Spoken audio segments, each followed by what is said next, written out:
Welcome to this essential review of the foundational pillars of behavior analysis. Before you can master interventions or assessments on the BCBA exam, you must understand the philosophical roots that distinguish our science from mere practice.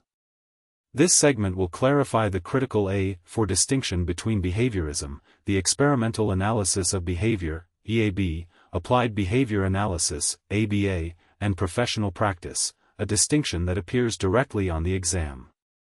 We'll explore how behaviorism as a philosophy differs from the day-to-day work of a BCBA, then break down the three branches of behavior analytic science: the conceptual, experimental, and applied. You'll also review Baer, Wolf, and Risley's 7 dimensions of ABA, focusing on the conceptual versus generality dimensions, and finally trace the flow from philosophy to practice. Understanding these layers ensures you can answer exam questions that test not just what you do, but why you do it. On this slide, we're breaking down the 4 pillars of behavior analysis, a distinction you'll need for the BCBA exam under A4. Behaviorism is the philosophical foundation. It insists that behavior is shaped by environmental interactions, not internal mental states like being mad. The experimental analysis of behavior, or EAB, is the basic research arm, often using non-human subjects in controlled labs to uncover fundamental principles without immediate real-world application. Applied behavior analysis then takes those principles and applies them in socially significant ways with human participants in clinics, schools, or homes. Finally, professional practice is where you, as a BCBA, deliver evidence-based interventions to consumers, guided by behaviorism's philosophy, EAB's basic discoveries, and ABA's applied research. For the exam, remember that effective practice integrates all 4: philosophy, basic science, applied science, and real-world delivery. This slide clarifies a critical distinction for the BCBA exam: the difference between behaviorism as a philosophical foundation and professional practice as its real-world application. Behaviorism focuses on understanding and describing how behavior relates to the environment through conceptual analysis and theoretical reasoning, often in academic settings. In contrast, professional practice, what you will do as a BCBA, involves directly delivering interventions to consumers in clinics, schools, homes, and communities. The key outcome shifts from understanding behavior-environment relations to achieving socially significant behavior change for clients and families. Your methodology moves from theoretical reasoning to implementing evidence-based procedures with ongoing data collection. On the exam, you may be asked to identify which activities align with behaviorism versus professional practice.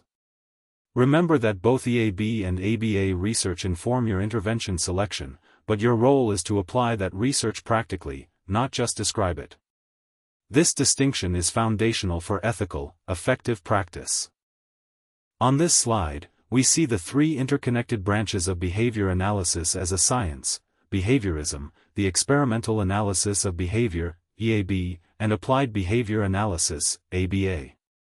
Behaviorism provides the philosophical foundation, asserting that behavior is a product of interactions with the environment and rejecting internal mentalistic causes.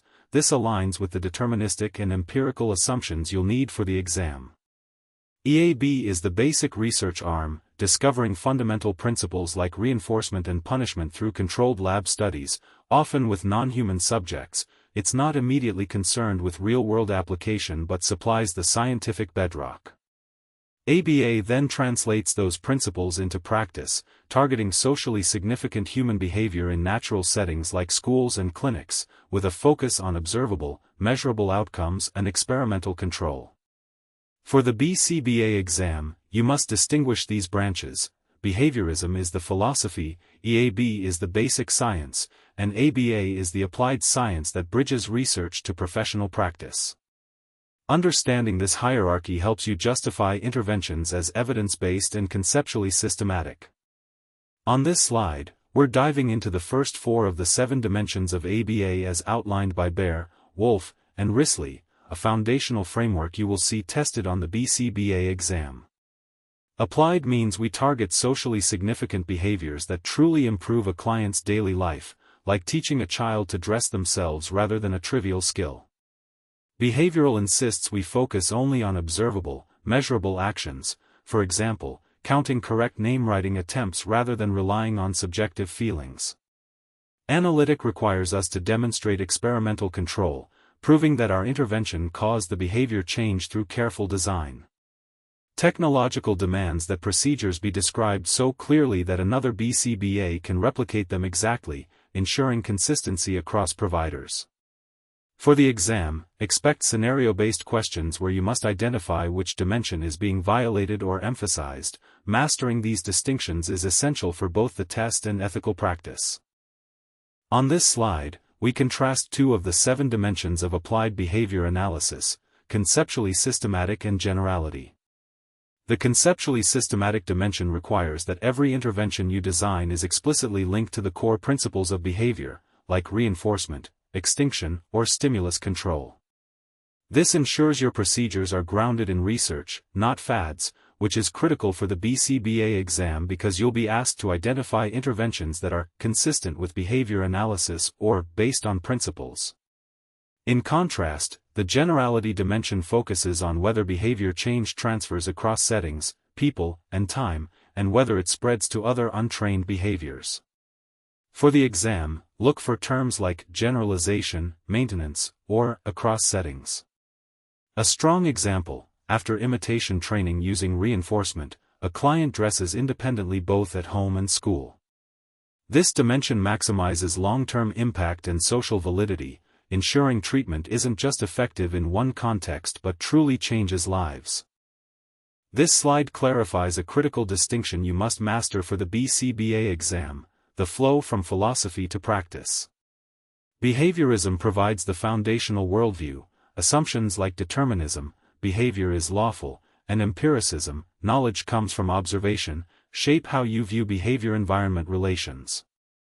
Experimental analysis of behavior, EAB, then discovers principles through rigorous lab research, such as reinforcement schedules and stimulus control, using controlled experiments with non-human subjects. Applied behavior analysis, ABA, translates these principles into socially significant interventions for humans in real-world settings, testing what works. Finally, professional practice is where you, as a BCBA, deliver evidence-based interventions to consumers, guided by all 3 preceding layers. On the exam, you may be asked to identify which layer a given activity belongs to. For example, a rat pressing a lever for food is EAB, while teaching a child to request a snack is ABA. Understanding this flow ensures you can justify your practice decisions as rooted in science, not intuition. Now, let's anchor this in the core philosophical assumptions that define behaviorism itself. These are the foundational beliefs that guide everything else. Selectionism reminds us that behavior is shaped across 3 levels: natural selection, operant selection, and cultural selection, all driven by consequences over time. Determinism asserts that all behavior has a lawful cause in the environment, not random chance or free will, which makes prediction and control possible, a critical point for the BCBA exam because it justifies our entire intervention approach. Empiricism demands that our knowledge be based on objective, observable evidence, not introspection, ensuring scientific rigor in your data collection and analysis. Parsimony tells us to prefer the simplest environmental explanation, avoiding mentalistic constructs like willpower when a reinforcement history explains the behavior. Finally, pragmatism judges truth by practical outcomes. If an intervention works in the real world, it's valid. On the exam, you'll be tested on how these assumptions directly shape your assessment, intervention design, and ethical decision-making. As you prepare for the BCBA exam, it's essential to understand that behavior analysis as a science pursues 3 distinct goals: description, prediction, and control. Description is the foundation. It involves precisely observing and measuring behavior, quantifying dimensions like rate, duration, and latency, and answering what questions without inferring internal causes. This objective data sets the stage for further analysis. Prediction goes a step further by identifying consistent relations between environmental events and behavior, allowing you to anticipate when a behavior will occur under specific conditions. This step does not require experimental manipulation but informs hypotheses for functional assessments. Finally, control is the ultimate goal, demonstrating that manipulating an independent variable reliably changes behavior through experimental designs like reversal or multiple baseline. Control answers what causes behavior questions and is essential for effective interventions. On the exam, you'll need to distinguish these goals, especially prediction versus control, and recognize that while prediction identifies correlations, control requires experimental demonstration of functional relations. Here's a critical statistic to keep in mind as you prepare. The BCBA exam contains 175 scored questions, plus 10 unscored pilot questions, for a total of 185. Every single one of those 175 questions matters, so understanding how they're distributed across domains is key to strategic studying. Domain A, Behaviorism and Philosophical Foundations, accounts for only 8 questions, just 5% of the exam. That's a small but non-negotiable slice. You can't afford to skip it, but you also shouldn't overinvest here at the expense of heavier domains. In contrast, Domain B, Concepts and Principles, is the largest single domain with 24 questions, representing 14% of the scored exam. This is where your foundational knowledge must be rock solid. The exam will test your ability to distinguish between behaviorism as a philosophy, the experimental analysis of behavior as a research method, applied behavior analysis as a science, and professional practice as the ethical application. Master these distinctions, they're the backbone of your entire preparation. On this slide, we're comparing radical behaviorism and methodological behaviorism, a distinction that frequently appears on the BCBA exam. Radical behaviorism, the philosophy underlying modern ABA, includes private events like thoughts and feelings as behavior subject to the same environmental principles. Methodological behaviorism, by contrast, excludes private events from scientific study entirely, viewing thoughts as outside the realm of science. For radical behaviorists, all behavior, public and private, is environmentally determined, and introspection is rejected as a valid scientific method. Methodological behaviorists rely solely on observable data and avoid self-report. Why does this matter for the exam? Understanding radical behaviorism's inclusive stance is essential because it justifies why we analyze covert behaviors like self-talk or anxiety in functional assessments. Methodological behaviorism serves as a historical contrast, highlighting radical behaviorism's unique contribution to ABA. Expect questions that test your ability to distinguish these two philosophies, especially regarding the treatment of private events. Professional practice in behavior analysis is where the science meets real-world application, and the BCBA exam will test your understanding of the ethical and competent delivery of services. This slide emphasizes that your decisions must be grounded in scientific knowledge, not intuition or popular trends, ensuring interventions are effective and evidence-based. You must also operate within your boundaries of competence, only taking on cases for which you have training and supervision, and knowing when to refer out. Maintaining competence is an ongoing process. The exam expects you to value continuous learning through literature, conferences, and workshops. Integrity is non-negotiable. You must be truthful, avoid conflicts of interest, and honor commitments. Finally, cultural humility requires a lifelong commitment to self-reflection and learning about clients' cultural identities to deliver responsive, respectful care. On the exam, expect scenario-based questions where you must identify violations of these principles, such as a practitioner using an unvalidated technique or failing to seek consultation for an unfamiliar client population. On this slide, we're zeroing in on the core responsibilities that define professional practice for BCBAs, and these are high-yield topics for the exam. First, client rights and consent. You must always support the client's legal rights, present your credentials accurately, and obtain separate consent for any recordings. You also need to inform clients about complaint procedures, which reinforces transparency.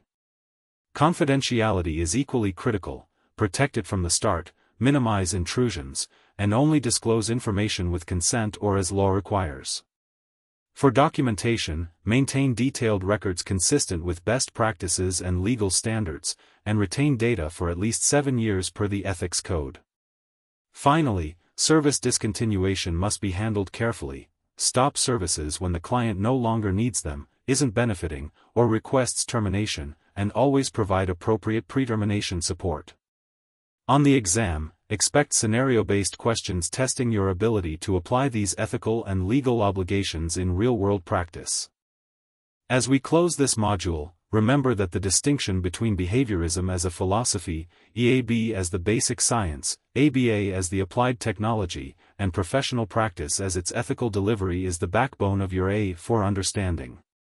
You've seen how radical behaviorism rejects mentalistic explanations while methodological behaviorism stops short, and how Baer, Wolf, and Risley's 7 dimensions, especially conceptual and generality, ensure our interventions are both scientifically grounded and socially meaningful. The flow from philosophical assumptions to professional responsibilities isn't just academic, it's the roadmap that turns data into dignity for your clients.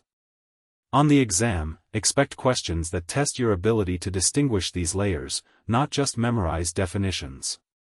You've already done the hard work of connecting these dots. Now trust that clarity. Walk into that test room knowing you don't just know the terms, you understand the why behind them.